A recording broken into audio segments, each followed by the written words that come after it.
Alors en fait, nous avons déjà abordé les équations du second degré. Quand ça, mon pacalou? Eh bien, fin 2021 à peu près, Smarty, dans l'épisode 51. Mais cela vaut le coup de revoir comment les résoudre avec une illustration géométrique. Si tu le dis, mon pacalou, je le dis.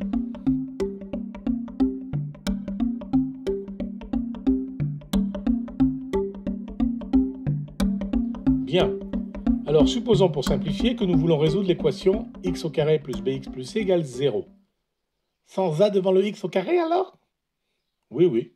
Puis si on a un non nul, eh ben, il suffit de tout diviser par a et on se retrouve avec une équation du second degré et bien un coefficient 1 devant le x au carré.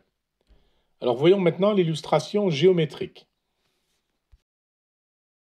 Oui, oui, j'ai hâte, mon pacalou. Je sais, Smarty, tu as soif de connaissances. Et 5 croquettes aussi, mon pacalou. Je vois, bon, on verra ça plus tard.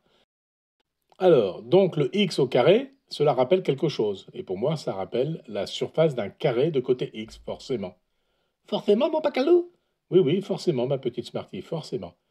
Et le bx, le b fois x, moi, ça me fait penser à la surface d'un rectangle de côté b et x. Forcément aussi, mon pacalou? Oui, oui, toi aussi, tu le vois? Eh bien, en fait, je vais prendre un carré de côté x et j'ajoute un rectangle avec un côté 1 demi de b et l'autre côté x, comme cela. Et pourquoi un demi, mon pacalou? Eh bien, parce que, regarde, et si j'en ajoute un autre, une copie en bas, on voit tout de suite qu'il y a un petit carré manquant en bas à droite de côté 1 demi b. Du coup, la surface du grand carré est égale à la surface du carré en bleu, plus la surface du carré en rose, plus la surface des deux rectangles qui sont égaux. Le grand carré, eh bien, il vaut x plus 1 demi sur b au carré en surface. Le carré bleu, bah, il a pour surface x au carré, puisqu'il a à côté x. La surface du carré rose, eh bien, 1 demi de b au carré. Et chaque rectangle a une surface de 1 demi b fois x. Et je compte 2 fois 1 demi b fois x. Du coup, 2 fois 1 demi b fois x, ça donne bx. Et j'obtiens l'équation x plus 1 demi de b, le tout au carré, est égal à x au carré plus bx plus 1 demi de b au carré.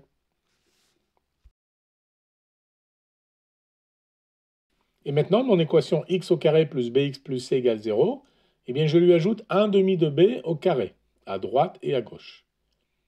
Et puis, par associativité, je regroupe les termes x au carré plus bx plus 1 demi de b au carré, et je laisse le c de côté.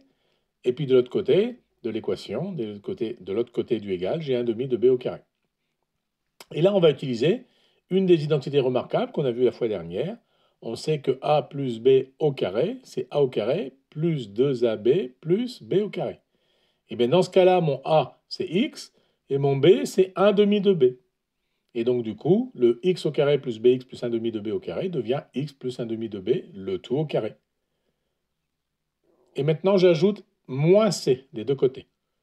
Comme ça, à gauche, c moins c, ça disparaît. Il ne reste plus que le x plus 1 demi de b, le tout au carré. Et à droite, j'ai 1 demi de b au carré moins c. 1 demi de b au carré, c'est 1 demi au carré que multiplie b au carré. 1 demi au carré, c'est 1 quart. 1 demi fois 1 demi. 1 quart de b au carré moins c, je factorise 1 quart et ça me donne 1 quart facteur de b au carré moins 4c. Alors à gauche, on a un carré, donc c'est forcément positif. Du coup, si je veux avoir des solutions, il me faut absolument que b au carré moins 4c soit également positif. Alors quand je dis positif, c'est positif ou nul. Et on retrouve le résultat d'une vignette précédente. C'est pour cela que les équations du deuxième degré ou du second degré sont parfois appelées également équations quadratiques, de quadratus en latin, qui désigne un carré. Ben alors c'est comme la quadrature du cercle, mon pacalou. Mais oui, exactement, Smarty, bravo.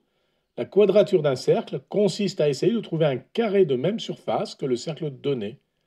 Et c'est impossible. Ah bon, mon pacalou? Mais oui, c'est impossible. La surface de ce cercle-là, de rayon R, c'est pi r au carré. Et la surface de ce carré, ici, c'est son côté C, C au carré.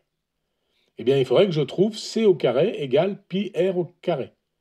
Si je prends la racine carrée des deux côtés, ça me donne C doit être égal à racine carrée de pi r au carré, c'est-à-dire racine carrée de pi que multiplie r. Et il n'existe pas d'entier de rationnel qui valent racine de pi. On dit que pi est irrationnel, il est même transcendant, c'est-à-dire qu'il n'est la solution d'aucun polynôme à coefficient entier. et en tout cas pas de degré 2. Et on peut donc imaginer plein d'autres problèmes en calcul littéral. Par exemple, on sait que x plus 1 sur x vaut 1. À ton avis, Smarty, combien vaut x au carré plus 1 sur x au carré? Ben, c'est facile, mon pacalou. Je transforme ton équation en multipliant par x des deux côtés. Ça me donne x fois x plus 1 sur x égale x fois 1. Et par distributivité à gauche, ça me donne x au carré plus x fois 1 sur x, c'est-à-dire 1. Et à droite, c'est x fois 1, x. Je ramène le x à gauche, c'est donc x au carré moins x plus 1 égale 0. Et je le résous en calculant le discriminant. Le discriminant, c'est moins 1 au carré, moins 4 fois 1 fois 1. Moins 1 au carré, ça fait 1. Moins 4 fois 1 fois 1, ça fait moins 4. 1 moins 4, ça fait moins 3. Mais il n'y a pas de solution à ton truc, mon pacalou, c'est une arnaque. Oui, oui, mais non. Il y a bien des solutions dans le monde des nombres complexes. Mais on peut quand même résoudre mon problème avec des calculs littéraux sans connaître les nombres complexes, ma petite Smarty. Regarde. Alors, j'écris x plus 1 sur x égale 1. Donc, si deux nombres sont égaux, leur carré également. X plus 1 sur x, le tout au carré, est égal à 1 au carré. Si je développe x plus 1 sur x au carré, eh bien j'ai x au carré plus 2 fois x fois 1 sur x plus 1 sur x au carré, selon l'identité remarquable 1 plus b au carré égale a2 plus 2ab plus b2. Et puis à droite, j'ai 1 au carré, c'est-à-dire 1. Donc j'ai x au carré plus 2 fois x fois 1 sur x, x fois 1 sur x, ça fait 1. Donc il reste juste le 2. Plus 1 sur x au carré égale 1. Et donc j'ai bien en rajoutant moins 2 des deux côtés. Le 2 disparaît à gauche, il me reste x au carré plus 1 sur x au carré égale 1 moins 2, c'est-à-dire moins 1. Et voilà. Ouh, ça c'est joli mon pacalou, c'est joli. Allez, rendez-vous dans la prochaine vignette pour d'autres exemples sympas de calcul littéral.